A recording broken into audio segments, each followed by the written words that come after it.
চাকু দিয়ে কই পাপ দিছ দেখা দেখা দেখা আমাকে দেখা কি দেখাতে ঢাকাই ইতালিতে আপন প্রবাসী ভাইকে খুন করে ভিডিও কলে দেখালো মুন্সিগঞ্জে থাকা পরিবারকে।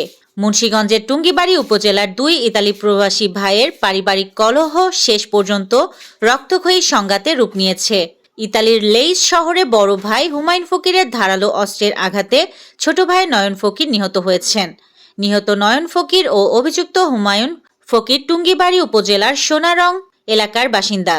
পারিবারিক সূত্রে জানা গেছে, বুধবার স্থানীয় সময় রাত আনুমানিক ৮টার দিকে ইতালির লেইস শহরে দুই ভাইয়ের মধ্যে পারিবারিক বিষয় নিয়ে তর্ক বিতর্ক শুরু হয়।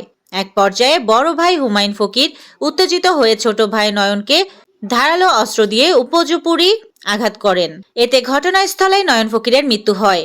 ঘটনার পর অভিযুক্ত হুমায়ুন ফকির ভিডিও কলে দেশে থাকা পরিবারের সদস্যদের সঙ্গে যোগাযোগ করেন। ভিডিও কলে তিনি নিহত নয়ন ফকিরের রক্তাক্ত মরদেহ স্বজনদের দেখান এবং নিজেই হত্যাকাণ্ড ঘটিয়েছেন বলে স্বীকার করেন। এর দৃশ্য দেখে পরিবারের সদস্যরা কান্নায় ভেঙে পড়েন। পরে মুহূর্তের মধ্যেই ঘটনাটি এলাকায় ছড়িয়ে পড়ে। খবর পেয়ে ইতালির স্থানীয় পুলিশ অভিযান চালিয়ে অভিযুক্ত হুমায়ুন ফকিরকে গ্রেফতার করে। Yasmin Liva, desk report, Surma TV 24।